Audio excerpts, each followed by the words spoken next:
Hoy día vamos a hablar sobre un tema muy interesante, una enfermedad viral que es el COVID-19, ¿ok? Para empezar vamos a hablar un poquito de las competencias. Tenemos las competencias cognitivas, que son poder identificar.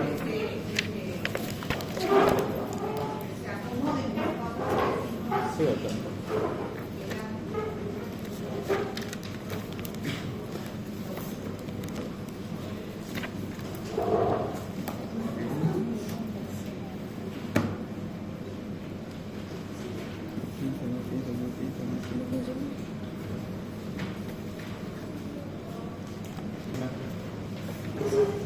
Entonces, como les decía, el día de hoy vamos a hablar sobre el virus o el coronavirus.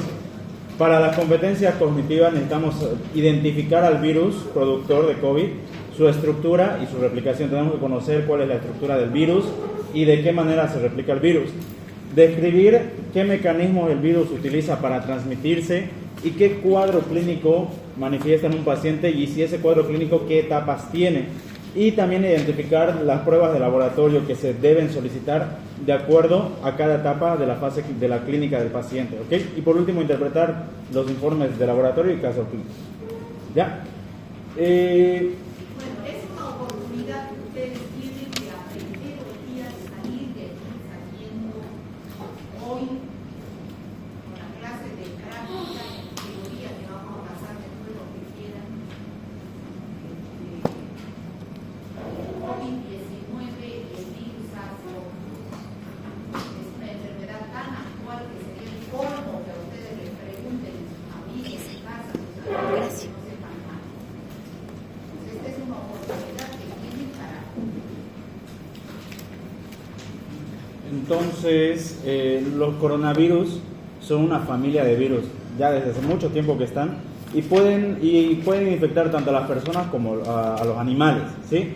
Lo más predominante o lo característico de estos virus es que son virus de afección respiratoria, es decir, la mayoría de cuadros clínicos que estos producen se van a manifestar con una afección al sistema respiratorio. Entonces, el 80... ¿Por qué? Porque este virus es específico, su diana son las células respiratorias, los receptores de angiotensina 2 de las células respiratorias del aparato. Entonces son... El problema que produce más del aparato respiratorio, pero las últimas cepas se han visto que también afectan a células del aparato intestino. Por eso es que las últimas cepas también producen diarreas. Sí, doctor. Entonces, estos virus tienen predilección por las células respiratorias. Y ahorita vamos a hablar de eso. Entonces, la mayoría de los cuadros clínicos, fíjense que el 80% van a manifestarse como una afección respiratoria, ¿sí? Ya conocemos nosotros cuáles son las manifestaciones respiratorias más comunes. Entonces, este tipo de virus va a producir esa afección, ¿ok? ¿Cuál es la estructura viral del coronavirus? Fíjense que el coronavirus tiene unas proteínas, unas glicoproteínas de membrana. Tenemos las proteínas S, spike, y las proteínas N. Fíjense que la principal proteína para unión a una célula, a un huésped, es la proteína espiga, la spike. Esta proteína, glicoproteína de membrana, se une a los receptores de ECA2 o de angiotensina 2. Es decir, entra el virus predominantemente por vía respiratoria, ¿ya? Y se une a los receptores de ECA2 de las células epiteliales del aparato respiratorio. Ahí se une, invade y inicia su proceso de replicación. ¿Ok? ¿Me dejo entender? Pero ¿cuál es el receptor del virus y cuál es el receptor de la célula? Tiene que haber el virus con su receptor y la célula y su receptor para que el virus llegue e ingrese dentro de la célula replicada. Claro que sí. El receptor de la célula es el receptor de angiotensina 2, ¿ok? Y el virus que tiene la proteína spike, ¿ok? La proteína S. Esta proteína S interactúa con el receptor de angiotensina, ¿para qué? Para permitirse la unión dentro de la célula e invadirla. Una vez invade la célula, inicia su proceso de replicación. ¿Se entendió esa parte? Sí. ¿Sí? Entonces, fíjense que la interacción de estos dos componentes, el receptor de angiotensina 2 de la célula epitelial y la glicoproteína S, spike del virus, esos dos tienen que interaccionar para que... para que haya una invasión celular. Ustedes ya saben que cuando hay una invasión celular, fíjense que el virus empieza a replicarse y genera más copias virales, y esas copias virales se liberan para ir a infectar otras células, lo que sabemos del ciclo de replicación de un virus. Entonces, como los coronavirus tienen predilección por las células respiratorias, las principales manifestaciones son del aparato respiratorio. ¿Qué podemos presentar? Fíjense que el coronavirus puede ser confundible fácilmente con otros virus respiratorios que también producen sintomatología respiratoria. Entonces es por eso que se puede manifestar con tos, se puede manifestar con estornudos, se puede manifestar con rinorrea, además con odinofagia, se puede presentar con cefaleas, puede haber fiebre. Y fíjense que muy aparte de la predilección respiratoria, puede haber pacientes que tengan manifestaciones gastrointestinales como diarrea. Entonces fíjense que el cuadro clínico es un poco amplio, pero es predominantemente del aparato respiratorio, ¿ok? Entonces, si la clínica es un poco compleja para poder reconocer en el instante que es coronavirus, dentro del diagnóstico del COVID, ¿qué creen que pesa más? Lo mismo de siempre, ¿no? Si queremos llegar a un diagnóstico, teníamos la clínica, que decíamos que son todas las manifestaciones respiratorias y no respiratorias que produce el coronavirus, la epidemiología, todo el contexto del paciente, de su área de vive, de su trabajo, de su cuerpo biológico o de sus condiciones biológicas que tenga, y por último, el laboratorio, todas las pruebas que yo puedo solicitar para el diagnóstico del virus. En este contexto, la clínica puede ser confundible, ¿sí? Si ustedes les viene un paciente con dolor de cabeza, rinorrea, fiebre, estornudos, fatiga, probablemente pueda empezar en cualquiera de los virus respiratorios. Puede ser influenza, puede ser un rinovirus, puede ser un adenovirus. Entonces, la clínica no es tan determinante, ¿sí? Pero ahorita vamos a aplicar algunos datos extra. Entonces, ¿cuál pesaría más acá?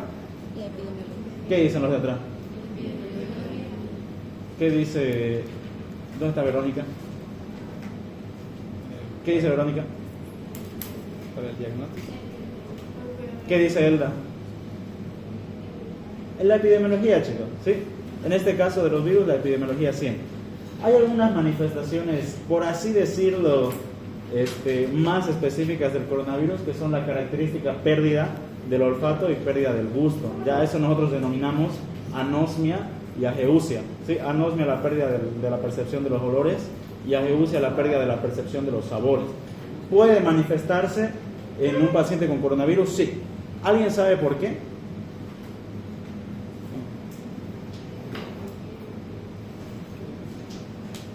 ¿Nadie? Bueno, eso yo he visto que igual los pulmones resfriados debido al moco por las células respiratorias. Va por ahí, es predominantemente por el proceso inflamatorio. Como el virus es blanco de todas las células respiratorias, puede afectar a todas las células del tracto, del conducto nasal, va a afectar a las células del conducto oral, entonces va a producir una inflamación acá. Entonces eso propicia al paciente una pérdida temporal del sentido del olfato y del sentido del gusto, sí, pero es por el proceso inflamatorio del virus. La enfermedad como tal tiene 3 fases clínicas bien especificadas y nosotros debemos saber, ¿no? El estadio 1 se conoce como el periodo de infección inicial. El paciente inicia con toda esta sintomatología característica de una afección respiratoria, pero leve. Posterior a eso, el paciente puede evolucionar hacia la fase pulmonar de la enfermedad.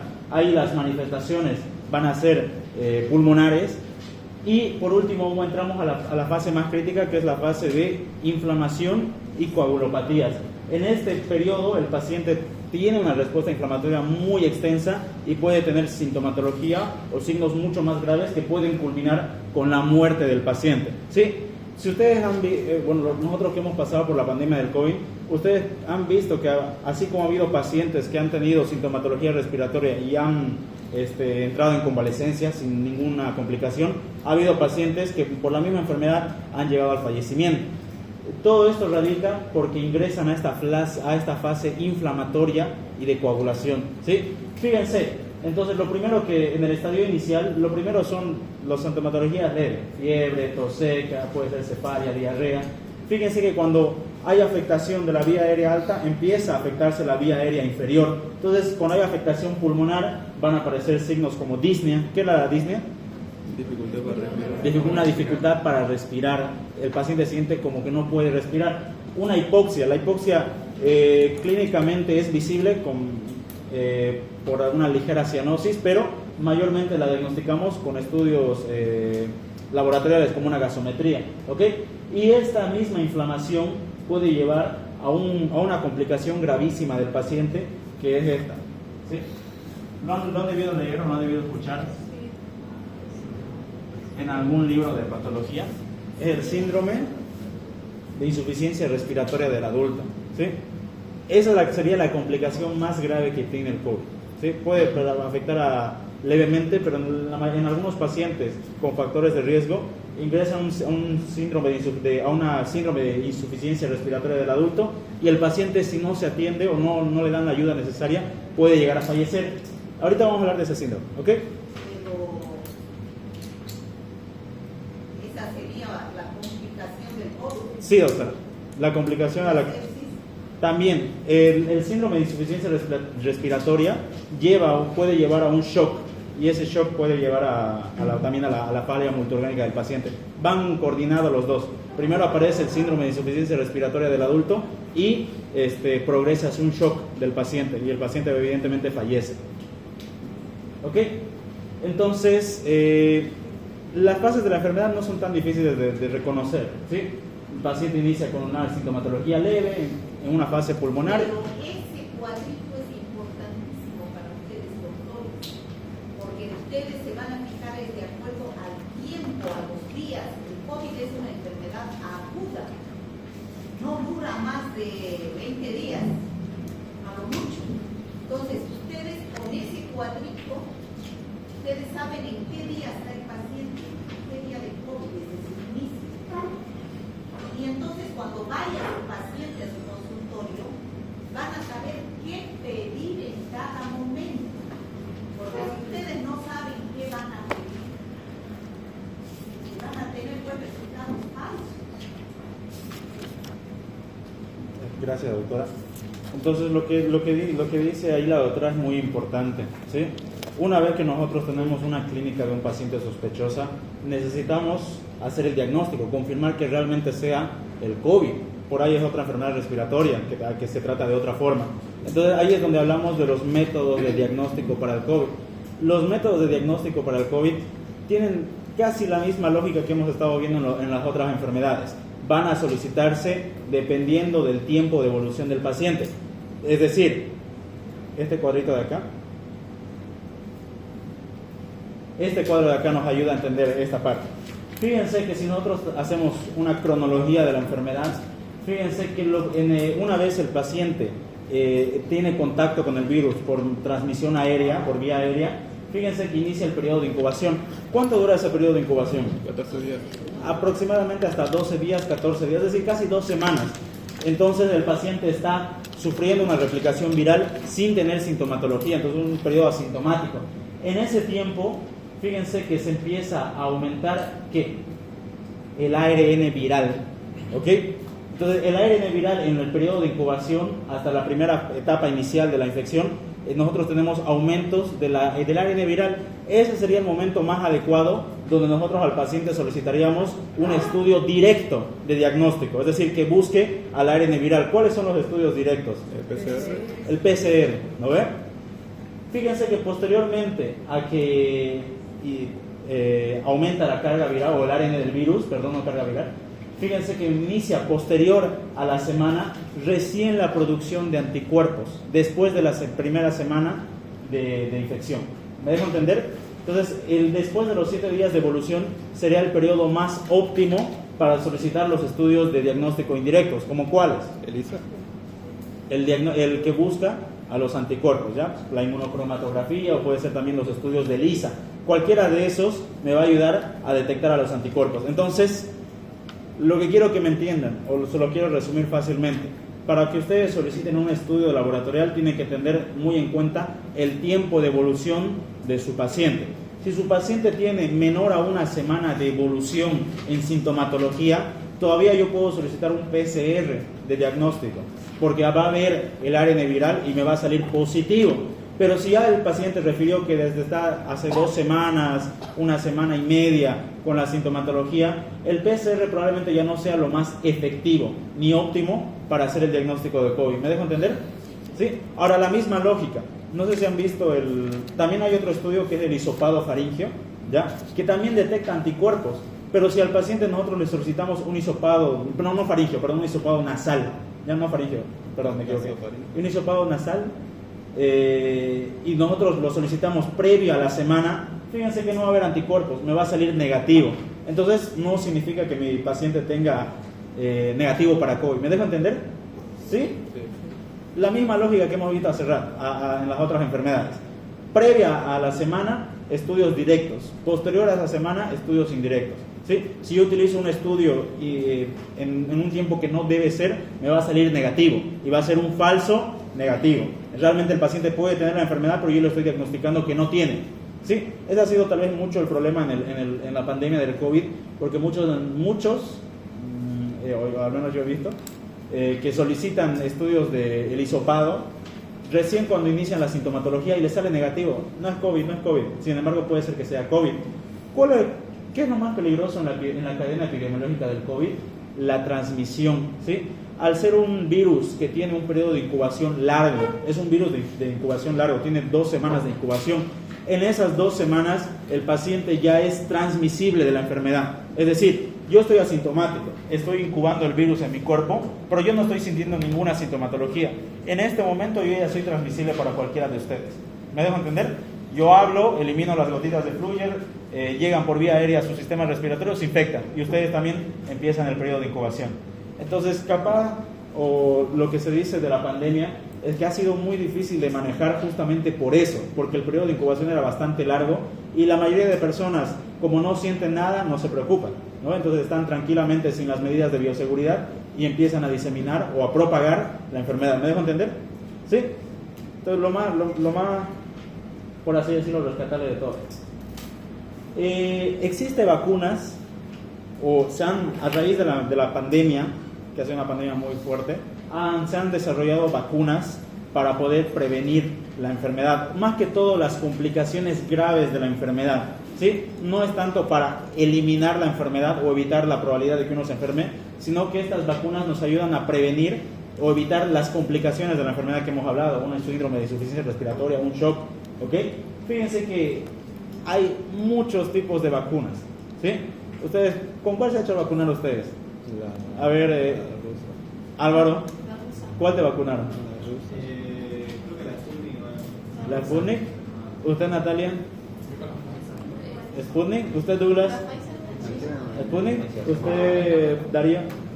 Pfizer. ¿Usted, Sergio? ¿Ya? Lo que nosotros tenemos que saber de las vacunas es que van a tener un mecanismo de acción diferente en cada. Yo, por ejemplo, me hice vacunar la Sinovac. ¿Ya? ¿O no me vacunaron esa? La China. ¿Ya? Entonces, ¿cuál es la diferencia entre estos diferentes tipos de vacuna? El mecanismo de acción. Esto es algo interesante y lo tienen que saber. Fíjense que hay virus, hay vacunas de tipo vector viral, hay vacunas de virus inactivo y hay vacunas de ARN. ¿A qué se refiere esto? Son 3 mecanismos de acción diferentes. Las vacunas de tipo virus inactivo son las que nosotros conocemos. Un virus, coronavirus, con todas las proteínas antigénicas, pero inactivado. Se pone a la persona y la persona desarrolla los anticuerpos necesarios. Es la más común, ¿no? Tenemos otra que es el tipo ARN, y esto es algo interesante. La vacuna induce al cuerpo de la persona a generar antígenos del virus, solo los antígenos. Y esos antígenos generan anticuerpos para una futura contacto con el virus, ¿no? Entonces fíjense que los tipos de mecanismos de acción de las vacunas pueden llegar a ser distintos y ustedes lo tienen que saber.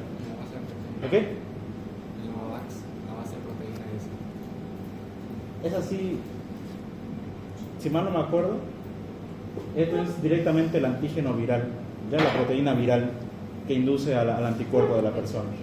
¿Ok? Hay una tablita, pero no necesario acá, que les habla un poquito de la efectividad en porcentaje de cada vacuna. Según esa tablita, ¿está? No está en la guía, creo. Sí, no está. Pero, así como dato extra, la Pfizer tiene el 90% de efectividad en pacientes. Y la 95%, y la que menos tiene es la Sinovac. ¿Okay? La menos efectiva. Ok. Vayamos con un pequeño cuestionario. ¿Okay? El genoma del virus está formado por una cadena de ¿qué? ¿De qué, Jairo? Se lee, ¿no? ¿Qué tipo de virus es este? Un virus ARN. ¿Sí?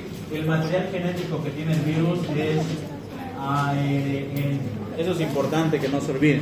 Entonces, el genoma del virus está formado por una sola cadena de ARN. ¿Ok?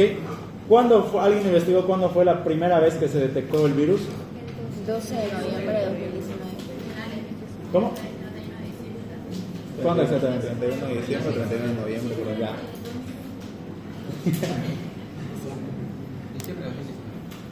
Noviembre. Podríamos poner una estimación en diciembre del 2019, no, pero hay una fecha exacta.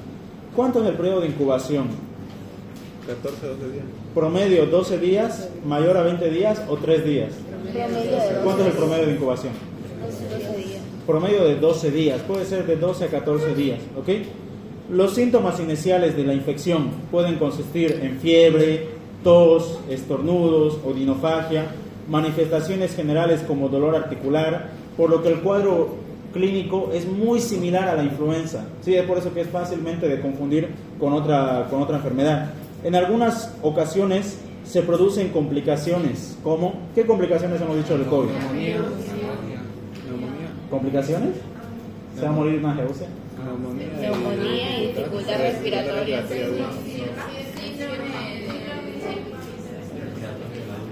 Esta cepa va a llevar a la cepa, ¿okay? Eso es clarísimo. Pero también puede llevar una neumonía, unas neumonías secundarias, ¿ya? Esas serían las complicaciones más importantes que nosotros tenemos en el paciente. A ver, ¿por qué se dan las neumonías en el paciente con COVID? Por el respirador mecánico. No, la no dificultad por eso. respiratoria. Hay inflamación. La inflamación. ¿El virus de COVID produce la neumonía? Esa es la pregunta también. No. A ver, primero lo que dice la doctora, ¿el virus del COVID produce neumonía? No. ¿Sí o no? No. Entonces, ¿quién produce las neumonías y por qué? Exactamente lo que dice Darío.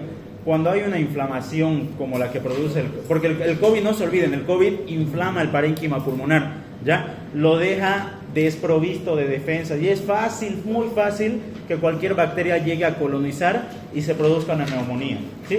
Pero no es por el COVID, sino el COVID es como que deja indefenso al pulmón. Entonces fácilmente llega una bacteria, coloniza y se produce una neumonía. ¿Se deja entender? El paciente, por la dificultad respiratoria, el proceso inflamatorio que tiene interna en terapia intensiva. En terapia intensiva tienen que ponerlo en posición crono y adosarlo a un respirador mecánico. ¿Qué es el respirador mecánico? Es una fuente de infección de bacterias. Invasiva. Entonces el paciente a la larga no se muere de COVID, sino de la neumonía y la sepsis que produce el cuadro, ¿no? Por estar mucho tiempo en el respirador mecánico, pero ahí es la cosa. Lo pongo respirador o veo que el paciente se muera. Exactamente. ¿Qué quieren ustedes? Entonces, exactamente, ¿ya? El paciente queda, le lleva una neumonía fuerte que puede culminar a sepsis. La pandemia no querían que se ponga respirador. Oh. Querían que entre su paciente, su madre, terapia, entonces pasaban a ser. Entonces, ahí las complicaciones más importantes serían la neumonía, que nos puede llevar a esa sepsis, o ese SIRPA, que nos podría llevar a un shock. Entonces, las complicaciones más graves del paciente, y esas son las causas principales por las cuales los pacientes, o muchos pacientes con infección del COVID han fallecido, ¿ya? Entonces, para los métodos de diagnóstico, ya hemos hablado con esos métodos de diagnóstico, pero ¿cuándo deberíamos utilizar un método de diagnóstico? ¿Sí? Fíjense que, primero que dice, se supone que todos los sospechosos, toda clínica sospechosa de COVID debería ser testeada para coronavirus, ¿no? Sin embargo, depende mucho de los recursos de cada país, ¿ok? Entonces, ahí generalmente se hace una priorización. ¿Quiénes creen ustedes que serían los grupos prioritarios para confirmar rápidamente si es COVID o no? Las personas que tengan mucho factor de riesgo, porque si esa persona con factor de riesgo la mandamos a su casa y tiene COVID, va a entrar una complicación con mucha facilidad, neumonía o una sirpa. ¿Se deja entender? Entonces nosotros tendríamos que priorizar a los grupos de riesgo para saber tempranamente si es o no es COVID y darle el tratamiento adecuado en el tiempo adecuado antes de que ingrese una complicación. ¿Se entiende? Entonces esos grupos, como dice Yasmín, esos grupos de riesgo van a incluir trabajadores de salud, nosotros, ¿no? El futuro nosotros. Las personas que tengan más de 50 años que presenten alguna comorbilidad, alguna enfermedad de base, ¿sí? Diabetes, una EPOC, todas las enfermedades que puedan llegar a comprometer, nosotros tenemos que tener más priorización. Pacientes inmunosuprimidos, pacientes con VIH, pacientes que tengan tratamientos con corticoides, pacientes embarazadas, ¿ya? Entonces, todos estos grupos nosotros tendríamos que llegar a priorizar para hacer un diagnóstico temprano y rápido de la enfermedad para evitar que una complicación. ¿Se deja entender? ¿Sí? Ok. Aquí hablamos un poquito de las pruebas de diagnóstico, ¿no? La que hemos hablado. Tenemos las pruebas directas como la PCR. La PCR directamente busca al ARN viral y dice aquí está positivo, significa que hay presencia del virus en la muestra, ¿ok? O hay pruebas indirectas como la inmunocromatografía que simplemente detecta los anticuerpos, ¿ok? Por ejemplo, en este estudio, fíjense que en la inmunocromatografía al antígeno del COVID sale negativo, ¿ok? O también podemos solicitar la serología de un paciente con coronavirus, ¿ya? Esto es posteriormente a la semana de infección. Aquí nosotros tenemos que utilizar este cuadrito para poder hacer el entendimiento de la fase de la enfermedad del paciente. Si un paciente, nosotros le solicitamos un PCR y un diagnóstico o un estudio de anticuerpos y me sale que el PCR es positivo, pero los anticuerpos IgM y IgG son negativos los dos, ¿qué significa? Que está en una fase presintomática, ¿ya? Pero ¿cómo entendemos nosotros esto? Fíjense este gráfico de acá. ¿Qué era lo primerito que se elevaba?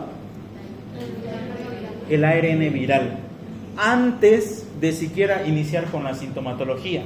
Entonces nosotros en ese periodo de incubación al paciente ya puede resultar positivo para un PCR, pero sin embargo no hay anticuerpos.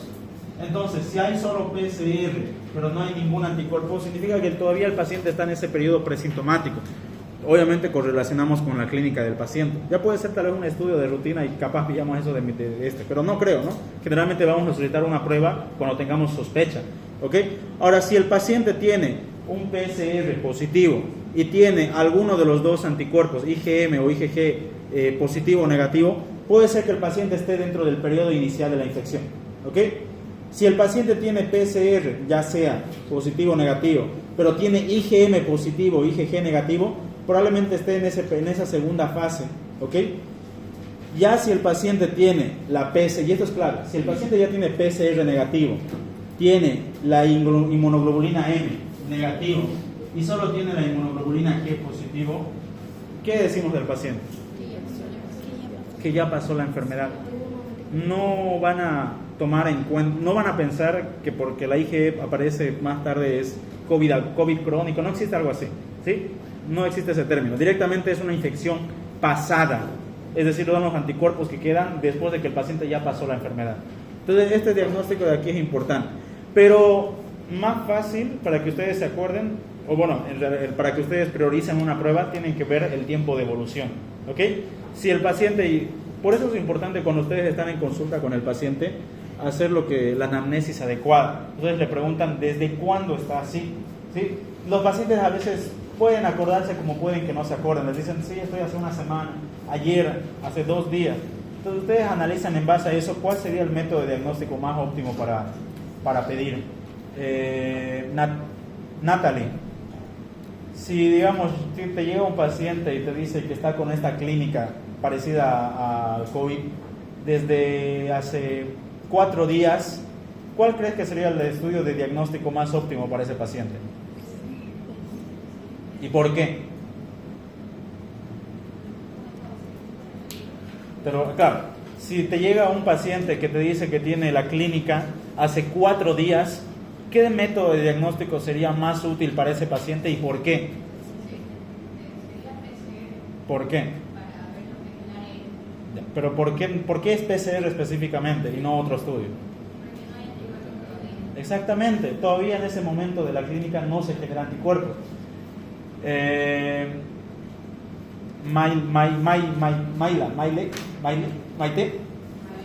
Maile. Si te llega un paciente con una clínica de aproximadamente 8 días o 9 días, ¿cuál es el estudio más adecuado para solicitar y por qué? ¿Cómo cuál? ¿Ya? ¿Y por qué ese estudio específicamente y no otro? Ajá, ¿de verdad está bien lo que estás diciendo? ¿Les queda claro a todos eso? ¿Sí? ¿Cuál solicitar prioritariamente si hay o no hay anticuerpos, dependiendo del tiempo de evolución, o si no una PCR? ¿Ok? Fíjense por ejemplo acá. Este estudio nos sale que el antígeno nasal directamente nos da negativo y en la serología anticuerpos no se pidió.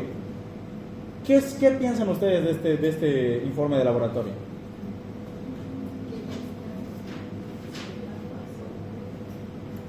¿O qué tendríamos que tomar en cuenta en este informe de laboratorio?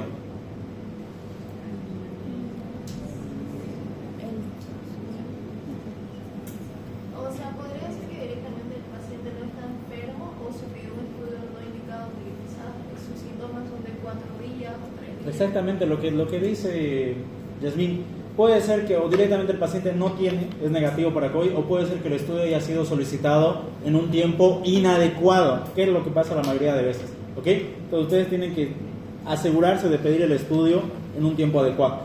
Ahora, estas complicaciones, ya las neumonías, el síndrome de insuficiencia respiratoria, pueden llegar a producir en el paciente una catástrofe inflamatoria que en el paciente puede producirse coagulación intravascular, los pulmones se llenan de líquido, hay una insuficiencia respiratoria. Es grave el caso, ¿ok? Para nosotros poder tener un reflejo de toda esa tormenta que está pasando dentro del paciente, nosotros podemos solicitar el estudio de dímero D o de la proteína C reactiva.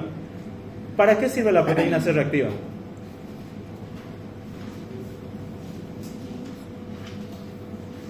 La proteína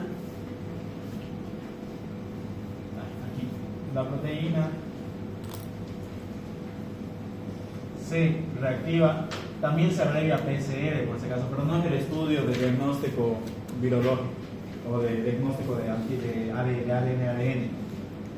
¿Para qué sirve esta PCR, proteína C reactiva? ¿Alguno lo ha escuchado antes? ¿Qué?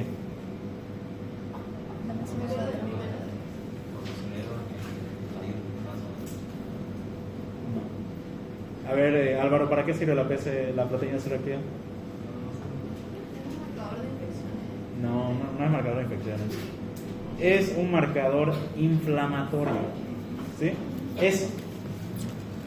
Entonces, como es un marcador inflamatorio, si está sumamente elevado en un paciente con COVID, puede significar que está entrando en una inflamación sistémica, ¿ya? Y eso es traducido en un shock probablemente, ¿ok? ¿Para qué sirve el dímero D? Para evaluar la coagulación ¿Coagulación del del paciente? paciente. A ver, rapidísimo. Una vez se forma la coagulación, los coágulos, ¿qué son? Fibrina. ¿No ven? Esa fibrina se va a degradar. Esa degradación de fibrina genera estos productos de degradación y se ve reflejado en el dímero D. Entonces, si hay dímero D y proteína C reactiva, entonces ya estamos hablando de pacientes más graves. Y no estamos hablando de un paciente leve con COVID. Estamos hablando de un paciente que tiene coagulación intravascular y de un paciente que está entrando en una inflamación sistémica que puede terminar en un shock grave. Entonces, estos dos estudios, si se elevan, están asociados con una alta tasa de mortalidad en un paciente con COVID. ya que ya está diagnosticado. Estas dos pruebas y la ferritina también, ¿no? Sí, doctora. Se piden en pacientes COVID positivos, sobre todo si están hospitalizados. Si el dímero D da alto, entonces hay que poner un anticoagulante. Sí. Lo que se ponía era la enoxaparina en la barriga. No sé si les han puesto a ustedes. A mí por lo menos me han puesto. La enoxaparina, que es un anticoagulante justamente para evitar los coágulos, que es una complicación del COVID. Sí, entonces lo que dice la doctora es cierto. En el tratamiento del COVID, en esa fase grave, el paciente tiene que estar anticoagulado sí o sí. Si no, se genera coágulos y por mala suerte esos coágulos pueden llegar a producir una trombosis, ¿ok? En algún otro órgano.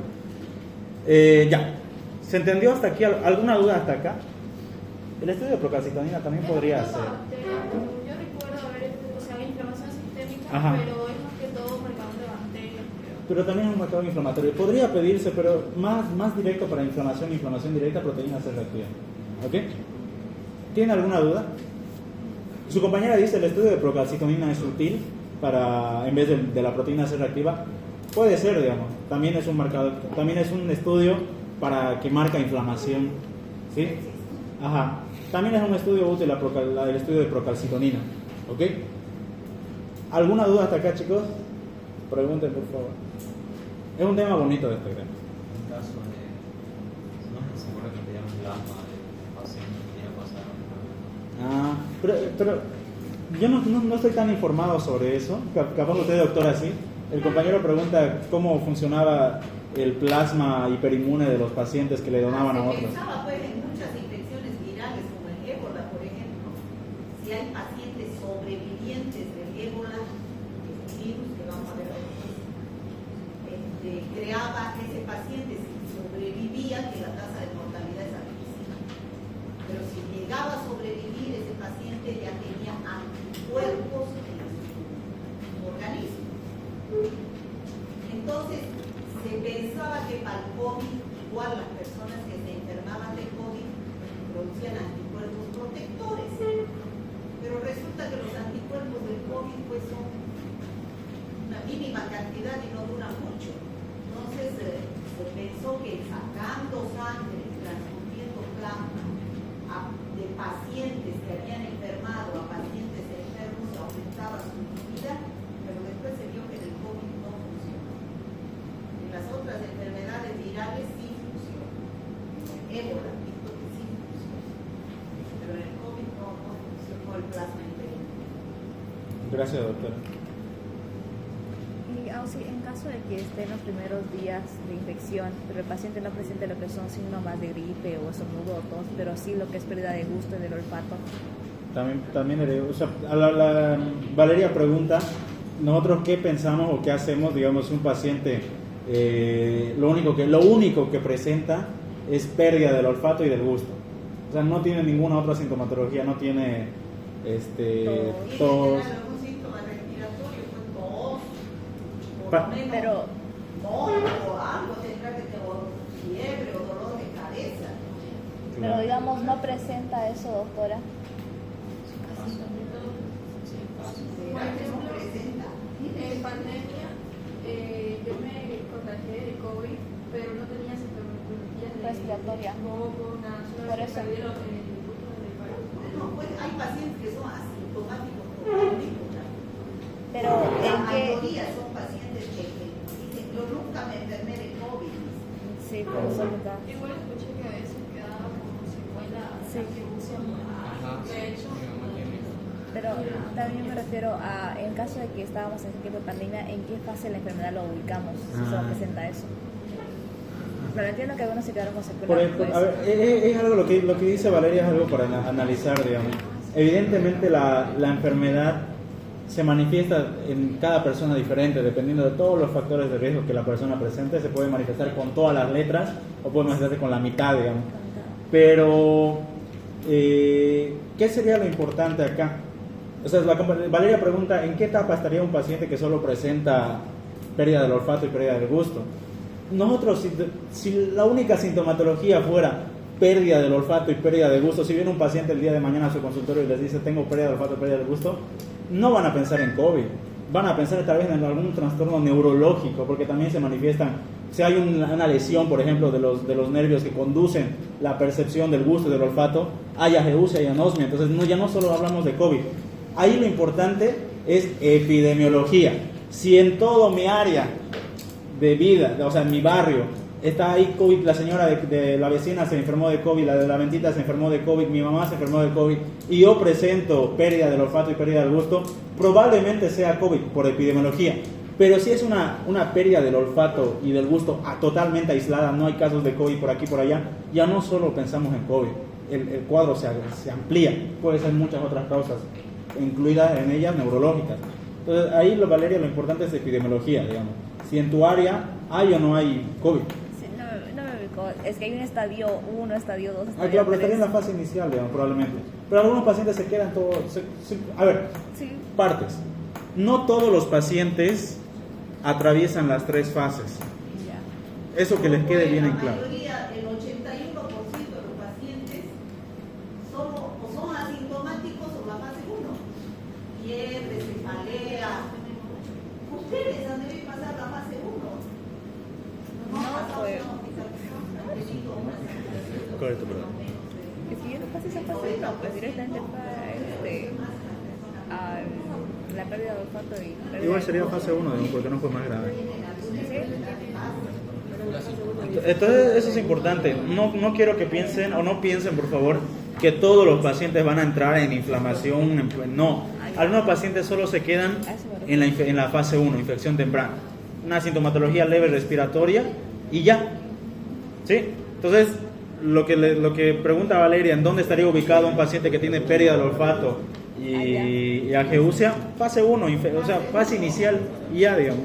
No progresó nada más, porque si hubiera progresado estuviera con otra sintomatología más grave. ¿Ok? Ya. ¿Quién me ayuda leyendo el caso clínico? Douglas, te veo con muchas ganas de leer.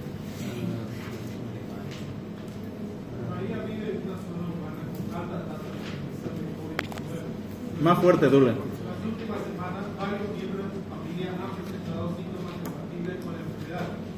Ella no ha sido vacunada contra COVID-19 debido a preocupaciones sobre efectos secundarios.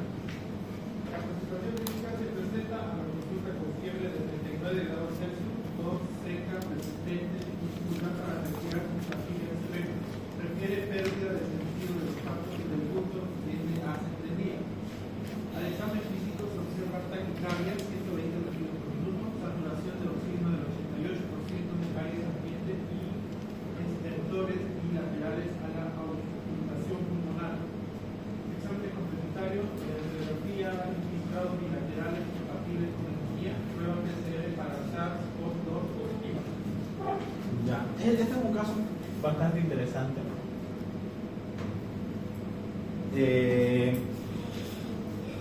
Por ejemplo, no podría preguntarles aquí en qué es método de diagnóstico, porque no refiere mucho al periodo de evolución, ¿no?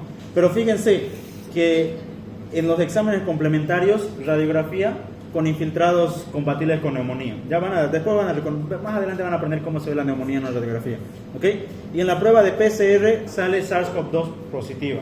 Entonces, ¿qué pensamos? ¿Cuál sería nuestro diagnóstico en base a esos dos? Sería un COVID-19 diagnosticado, pero con una complicación de neumonía.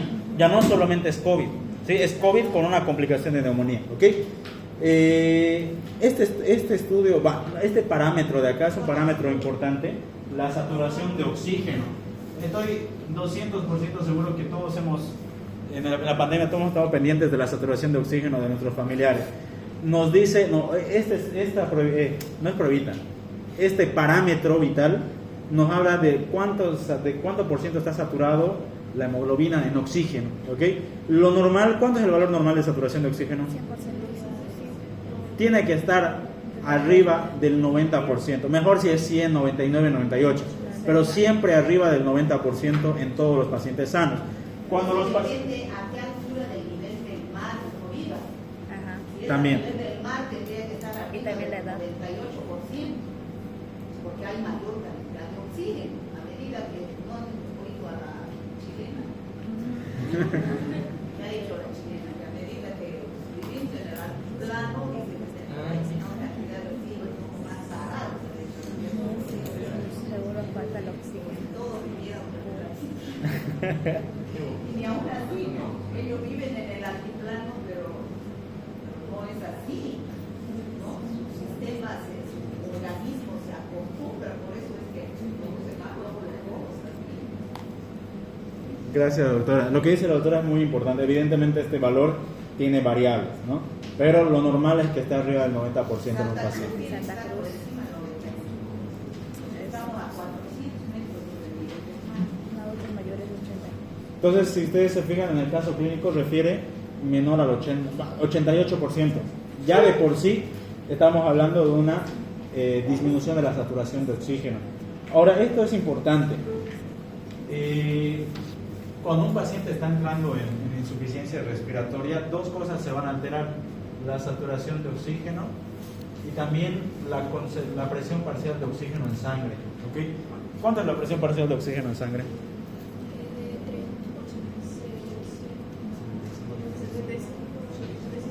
Más o menos desde 75, 80 hasta 100 milímetros de mercurio. Todo un paciente que está entrando en insuficiencia respiratoria disminuye, ¿sí? Y ahí sacan un estudio que lo hemos visto hemos hablado de ese hemos hablado de ese parámetro en sepsis, ¿sí? Ahí nosotros nos guiamos de la PAFI, ¿sí? Este parámetro es la relación de la presión parcial de oxígeno con la fracción inspirada de oxígeno, ¿ok? Lo normal es que esté arriba de 300, ¿sí?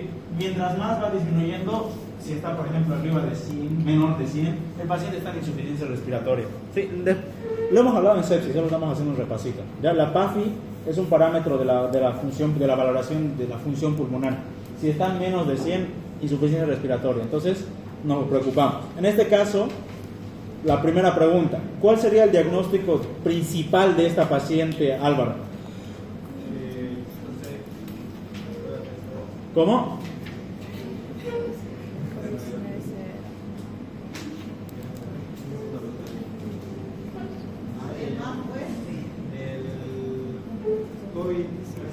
Claro, tiene un COVID severo. En ese COVID severo complementamos el COVID con su complicación. No podríamos decir neumonía, porque no solo es neumonía, ¿ok? ¿Qué síntoma característico presentó María que es común en pacientes con COVID-19, Daneiva? Exacto, pérdida del sentido del olfato y pérdida del sentido del gusto. ¿Qué examen complementario se utilizó para confirmar la presencia del virus SARS-CoV-2, Miguel Ángel? ¿Hay otro Miguel Ángel? ¿Cómo? Exactamente, un PCR para SARS-CoV-2. Ahora, esta penúltima pregunta, a ver, pilas. ¿Cuál es un factor de riesgo que presenta María para desarrollar COVID-19 severo?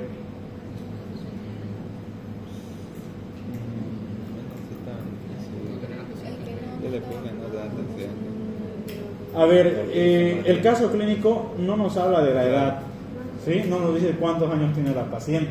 Tampoco nos habla de sus antecedentes médicos, no sabemos si tiene hipertensión o no. No, realmente no habla de sus antecedentes médicos, tampoco habla si tiene un estilo de vida activo o no, ¿ok? Capaz esta pregunta está para pensar, pero si nosotros leemos detenidamente el caso clínico, ¿sí? Creo que el principal factor de riesgo sería la no vacunación, ¿sí? Porque no dice nada más, no habla de edad, de nada. Entonces, el principal factor de riesgo en este caso sería el no vacunarse, ¿sí? Si una paciente no vacunada, con mucha facilidad, lo que les dije, la vacuna no les va a prevenir de que se enferme la persona de COVID, ¿sí? Va a prevenir de que ingrese a las formas complicadas del COVID. Eso es lo importante, ¿sí? Entonces lo importante... A ver, chicos, ¿ustedes piensan de que al vacunarse no sirve la vacuna? Dicen, porque igual me enfermó de COVID. ¿Está bien ese razonamiento? No. ¿Cuántas variantes tiene el COVID desde el comienzo? Que es la misma cepa que apareció en 2019 en Wuhan, que la que en el último tiempo ha mutado altísimo. Entonces la vacuna tiene variantes de Entonces no va a cubrir todas las cepas tampoco. Gracias, doctora. Entonces es muy cierto eso, ¿sí? No previene la enfermedad, pero previene las formas complicadas. Forma complicada, sí, porque igual uno se puede enfermar, pero eso no quiere decir que no sirva a la vacuna. No quiero que ustedes sean médicos de vacunas. Entonces, el factor de riesgo de María es la no vacunación, ¿ok? No refiere. O sea, si vos lees el caso clínico, dice que tiene hipertensión y diabetes. Tiene taquicardia. Podría ser, digamos, si ponemos un caso hipotético, podríamos poner que tenga hipertensión y diabetes. Cualquier comorbilidad aumenta, pero realmente pregunta sobre el caso clínico, ¿no? Pero el caso clínico no dice. Pero podría ser hipertensión y diabetes en un caso hipotético que ella tuviera. No menciona. Ponemos en vacunación. Hay que ser agresivo, digamos, porque en su entorno A nosotros el COVID se nos ha llevado 5 profesores de medicina. No, usted lo conoció, el doctor Torres. No, doctora, no estuve en ese El tema. doctor Torres de epidemiología del CER es una eminencia. La doctora Juanita Vargas, esposa del doctor Ronald Arce. El doctor García, traumatólogo que daba anatomía. El doctor Velasco, que ha sido fundador de la carrera de medicina, no eran todos.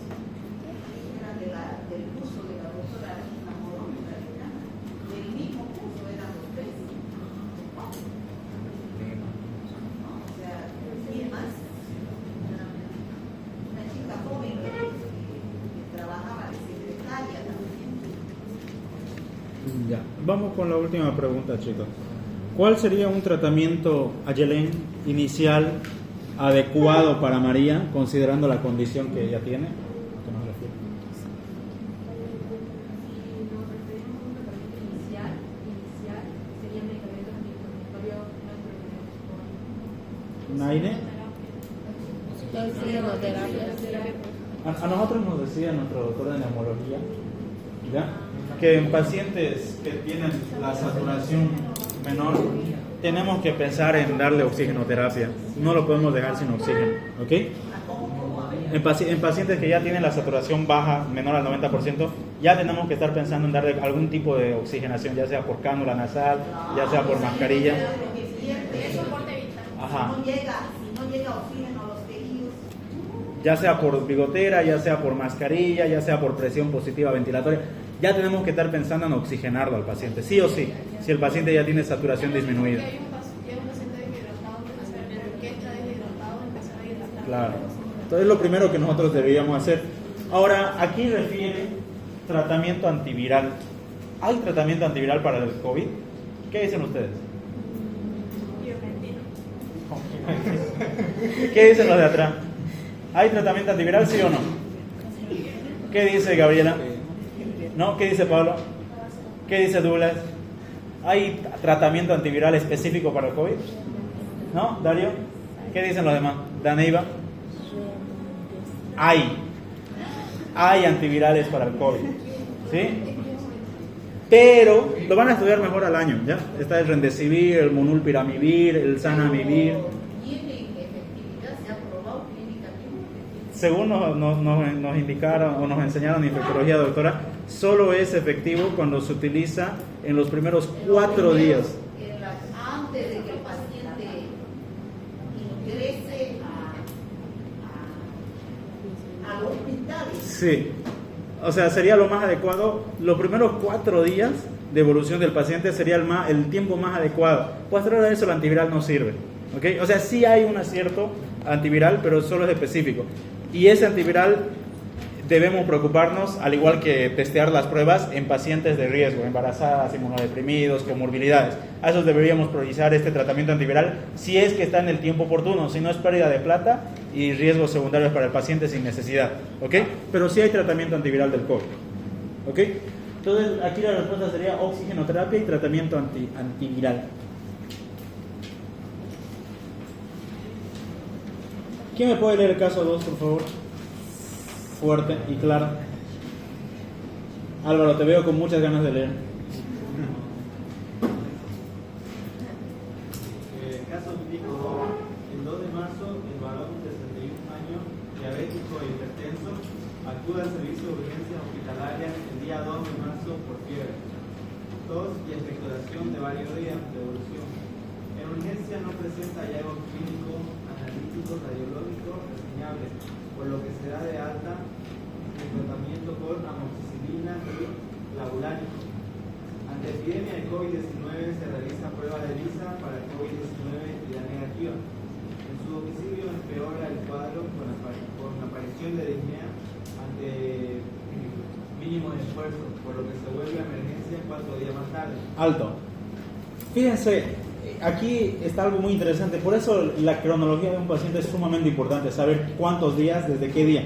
Fíjense que el primer día, el 2 de marzo, ingresa un paciente mayor, 71 años, factor de riesgo, diabético, factor de riesgo, hipertenso, factor de riesgo, al servicio de urgencias hospitalarias porque solamente presenta una fiebre, tos y expectoración de varios días de evolución, ¿ok? En urgencias no presenta ningún hallazgo, o sea, raro o sospechoso, por lo que simplemente se le da de alta con amoxicilina. O sea, probablemente pensaron en una neumonía y le dieron tratamiento para neumonía y chao, a su casita, ¿no? Sin embargo, se hizo una prueba de ELISA en ese momento, dio negativa, entonces descartaron COVID, dieron tratamiento de neumonía y para su casa y posteriormente empeoró. ¿Qué fue lo incorrecto acá? ¿Quién me puede decir? Porque necesitan hacer un PCR Acá adelante está bien, atrás ¿qué idea tienen? ¿Cuál es el primer error que vemos acá? Diego. ¿Cómo? Exactamente, ni bien. Dice varios días de evolución. Pero no especifica cuántos días. No, Pero evidentemente no, lo que nos quiere llevar al caso clínico es que pidió ELISA en un tiempo negativo, en un tiempo donde no había anticuerpos. ¿Ok? Dio negativo, se descarta COVID para su casa, con tratamiento con clavulano. ¿Alguien me puede leer el 7 de marzo, Norma? En emergencia presenta una saturación de oxígeno del 80% y tensión arterial de 160 sobre 90, con una frecuencia respiratoria de 20, con hallazgo de neumonía bilateral y positividad para PCR de COVID-19 en el ciudadano nasofaríngeo. Ingresa a sala de medicina interna con falla respiratoria, iniciándose tratamiento con lopinavir, ritonavir y el último es dexametasona. Exactamente. Entonces, analizando qué sucedió, fíjense que el paciente 5 días después vuelve a emergencias, porque estamos hablando del 7 de marzo, ya presentando una saturación de 80%, saturación bajísima, una tensión arterial elevada, una frecuencia respiratoria dentro del parámetro pero tendiendo a elevarse, hallazgos de neumonía y una prueba de PCR de COVID positiva. ¿Qué pasó ahí? Fíjense que en este segundo momento le solicitaron una prueba de PCR y dio positiva. Entonces ya dijeron, sí era COVID. Entonces lo más importante es que el error inicial aquí fue haber iniciado con una ELISA. ¿Qué hubiera sido lo correcto ahí, Verónica? Iniciar con PCR. Lo primerito que hubieran hecho es pedirle PCR por el tiempo de evolución. Hubiera dado positivo y hubieran pensado en COVID directamente. Y como tiene COVID y es factor de riesgo, hay que tener mucho más cuidado de que no se complique. Sí, pero en este caso se complicó. ¿Ya? Entonces lo ingresan a medicina interna con falla respiratoria, inician tratamiento con lopinavir, o sea, antivirales, y le dan dexametasona. La dexametasona es un antiinflamatorio fuerte. Ya como hay un proceso inflamatorio grave, le dan dexametasona. Y Ignacio, ¿me puedes leer el 8 de marzo? Ante el tratamiento de la insuficiencia respiratoria con mayor necesidad de oxígeno y trabajo respiratorio con cambio de tratamiento radiológico menor a 24 horas, ingresa el 3 de marzo, o el 8 de marzo, perdón. UTI, necesario de intubación urgente, con diagnóstico de insuficiencia respiratoria grave, saturación de supervisión del paciente y fracaso renal agudo. Sin embargo, el paciente fallece. Ok. Fíjense acá que posterior a esto el paciente rápidamente empeora, ¿ya? Empeora, tiene una saturación sumamente baja, lo van a intubar, el paciente entra en insuficiencia respiratoria, insuficiencia o fracaso de insuficiencia renal y fallece, ¿ok? ¿Por qué creen que se dio la insuficiencia renal? Por la amoxicilina. Por la amoxicilina. Es nefrotóxico. ¿Cómo? Exactamente, porque insuficiencia respiratoria provoca una hipoxemia en todo el cuerpo. Todos los tejidos necesitan oxígeno.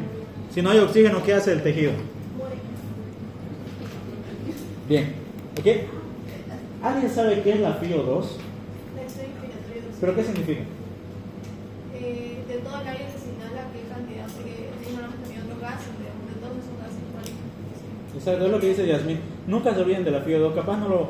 Es importante que todos sepan a quién qué es lo que mi compañera está hablando. Esa FiO2 lo van a escuchar harto y yo les prometo que nunca me lo habían explicado hasta que yo lo investigué bien.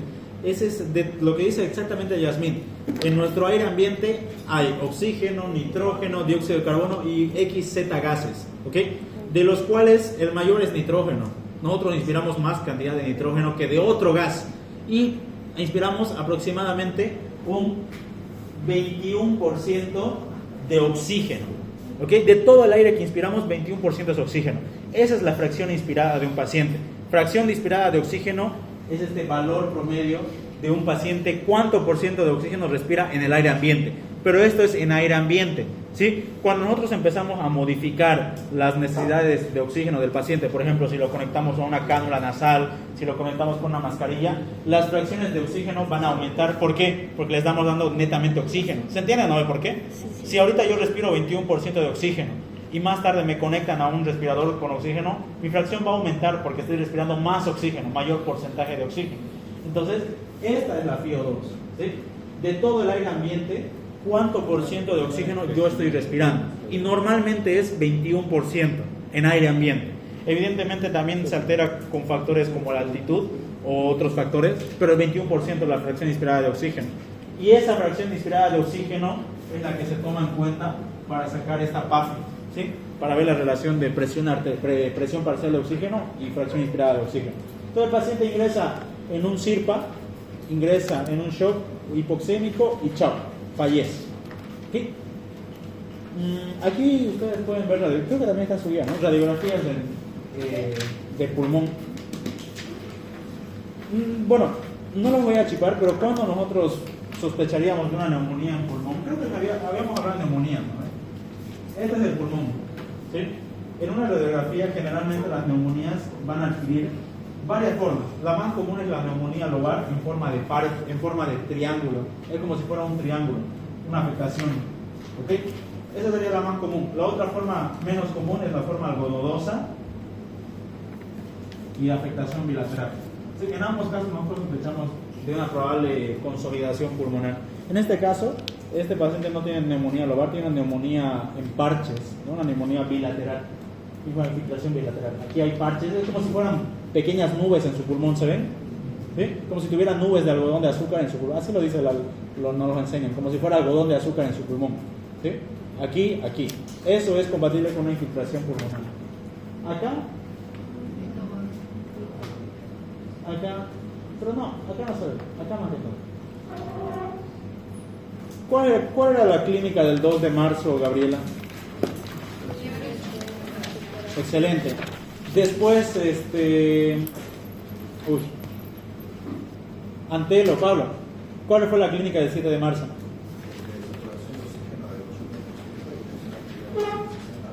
¿Y qué más?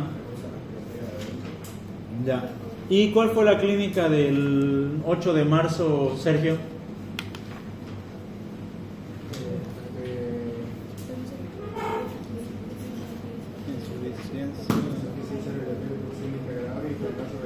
Ok, entonces, Jairo, ¿en qué etapa de la fase del COVID estaba el paciente el 2 de marzo? Natalia, ¿en qué etapa de la fase del COVID estaba el 7 de marzo? ¿Fase 1? ¿Segura?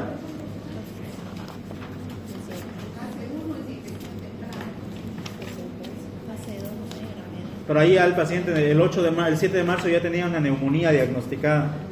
¿Estaba en la fase 1? ¿Qué fase estaría? Por último, el paciente el 8 de marzo, ¿en qué fase estaba? Tienen que diferenciar bien eso. El paciente pasó por las 3 fases. El 2 de marzo estaba en una fase inicial. El 7 de marzo entró en la fase pulmonar, o fase 2. Y la última entró en la fase de inflamación, la última fase. Pasó por las 3 fases.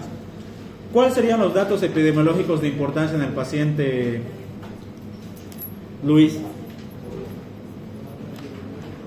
No te escucho. ¿Cuáles son los datos epidemiológicos más importantes del caso?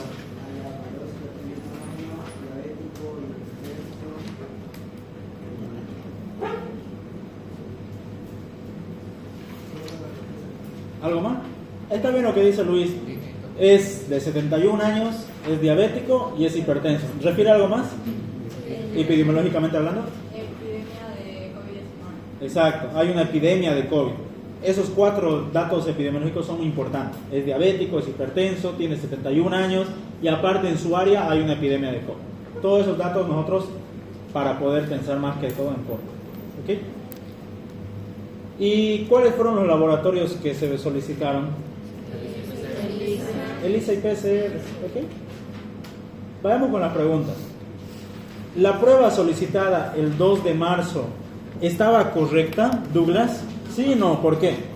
¿Por qué? Entonces, ¿qué tipo de prueba debería haberse solicitado? Exactamente. Esas serían las respuestas. La respuesta es no. Esa prueba ELISA no estaba adecuado en ese momento. ¿Por qué? Todavía no hay anticuerpos. ¿Qué prueba debería haberse solicitado? PCR, desde el principio. ¿Ok? ¿Deberían haberlo enviado a su casa? ¿Sí o no?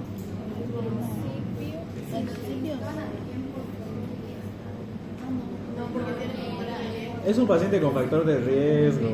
Generalmente los pacientes con factores de riesgo los tienen a hospitalizar, ¿ya? Porque si en su casa se va a su casa, en su casa se puede complicar y ahí no lo pueden traer, capaz no lo traen, ¿no?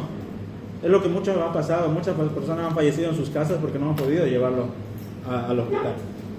El paciente, ¿por qué etapas del COVID-19 atraviesa? Todas, absolutamente todas. ¿Qué factores de riesgo tiene el paciente? Diabetes, hipertenso y edad avanzada. Exactamente. ¿Hasta ahí se entendió? Vamos con este último, con el glosario, ¿sí? Hemos hablado de la PCR para el COVID. No se olviden que es la reacción en cadena de polimerasa, pero en este caso es con reverso de transcripción. Es un método que se utiliza para detectar el ARN viral, ¿ok? Pruebas serológicas del COVID son todas esas pruebas que van a buscar al anticuerpo que genera la enfermedad.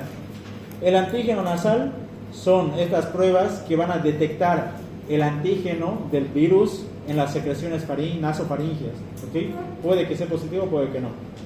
Coagulopatía es un término que hace referencia a cualquier trastorno de la coagulación. Cualquier trastorno de la coagulación se va a definir como coagulopatía, ¿ok? Y la policerositis, un término interesante, es una inflamación de las serosas, ya sea la pleura, el pericardio, el peritoneo, pero hablamos de policerositis cuando todas las serosas se inflaman, ¿ok? Esos son términos que debemos como que ampliar en nuestro vocabulario. ¿Alguna duda? ¿No? ¿Tienen alguna duda de COVID? No se contagiaron. ¿Cómo? No se contagiaron, pregunten. ¿Ninguna duda entonces, chicos? Ya la siguiente semana sería viruela del mono. Y ahí acabamos la guía. Tienen que estudiar la Eso es en teoría.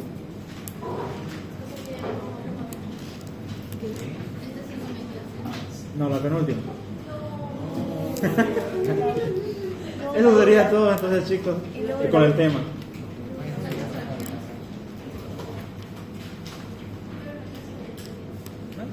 ¿Va a llamar la doctora Lisa? ¿Doctora va a llamar a Lisa? Sí, luego la última clase que sigue. Examen. sectores especiales en las personas mayores, donde los niños no tienen. No había escuchado eso, doctora. Eso yo había escuchado. Los niños menores, los más afectados, los niños son los menores de 6 meses. De 6 meses adelante no se afecta porque dice que fácilmente no tienen receptores para eso. Qué interesante, doctora. No lo sabía.